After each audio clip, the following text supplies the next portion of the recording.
the suction. So there's a built-in suction regulator. Where'd it go? Right there. So it should be set. So if I put my finger on the canister there, you can see.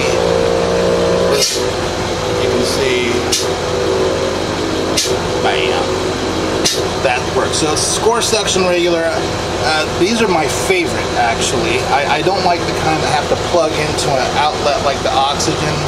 And you can decrease or increase the strength of the suction from the knob right there. So that's the electric suction. The heat and AC, you can probably hear it.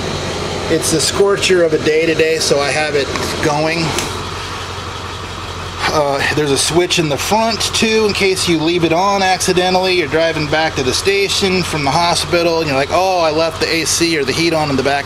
You can shut it off from the front, which apparently the switch in the front is engaged because I can see this is facing the wrong way. So then this is on, that's high, that's low, that's the speed setting. Those are the two choices you get. Those are really the only two choices that you need, because every ambulance I know of that has a low setting, it's too low to be practical. So medium was what I would consider this, because this is blowing pretty good, and high, and that's really good.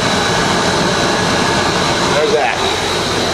And then if you want heat, there isn't a thermostat. Sometimes you'll see there'll be a thermostat with a knob, almost like the kind in your house. Leader doesn't do that. So you either have heat, which is up, or cool, which is down. And makes it really simple. In most cases, it's a short ambulance ride to wherever you're going, and between, shutting it off, or you're low or you're high, you can kind of dial in the temperature that you want.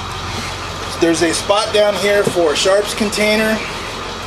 Under the bench seat, there is the floor jack and stuff like that. There is a spare tire underneath the rear bumper, and there's space also for a traction splint, Sager splint, hair traction splint, whichever kind of splint you carry.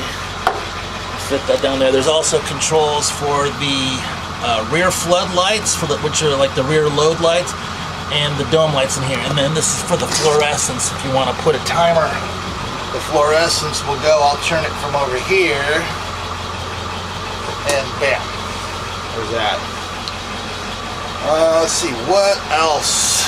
That's kind of everything back here. There's a net to catch you from flying against the wall if your partner makes a sudden stop while you're back here.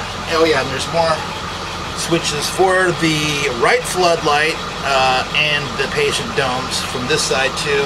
And then you can also turn the oxygen house tank on and off from that reach through compartment there. So I think we covered everything back here. Let's jump in the front and go through that stuff.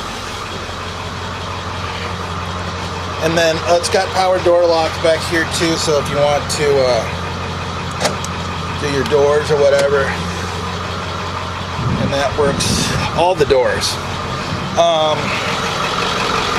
So up here, give you a look at the driver's door panel. Usually this is busted all the way off. I see that all the time on most of my ambulances. I have a broken door pocket.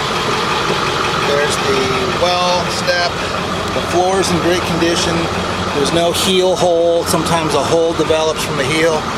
And the upholstery is great. There's no tears, no fraying, and nothing like that. And the armrest is good. There's a little bit of a seam issue right there on the armrest. And then the same thing with that seat's in great condition. Oh yeah, let me show you. There's a spotlight here, so if you're looking for an address or something, you can aim that wherever you need to. There's area there to file patient care reports and stuff. Under there's more space to put clipboards or whatever. The most important thing on the ambulance are the cup holders right there. So you're coming back from Burger King or wherever, boom, you know, no spilt drinks. Little shelf up top to put phones or whatever. The radio, let me get in here. The radio has CD or cassette or AMF. So that works.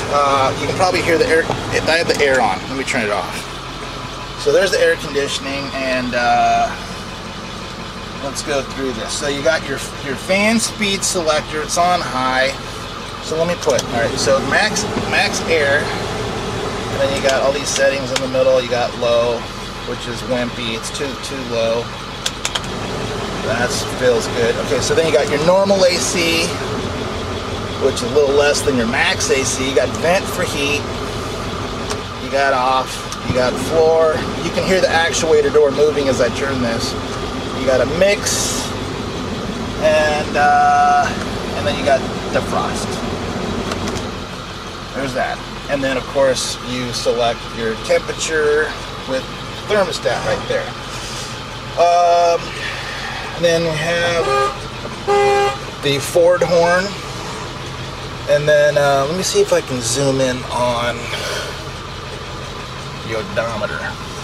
Bam. Let's see. You've got your air horn up there and your siren and your testing PA right there. Oh, it's got hours meter here. So let's see. You can see there's a 10,146 on the hours meter. And you got DC amperes and DC volts, which is handy. Like I said, it has emergency start switch, so all that stuff's kind of irrelevant. But oh, let's do the power windows. Okay, so you got power windows, nice and fast and responsive. Over there, fast and responsive. I should note also that everything works the way it should. And let me do it's got power door locks, obviously. And that works all the back doors and stuff also. And then you got power mirrors, which is my favorite. If you look in the mirror, you can see it moving around. And then over there, yeah. And then down and up. I got the side door open, so can't really see, but you can see that it works. That's what's important.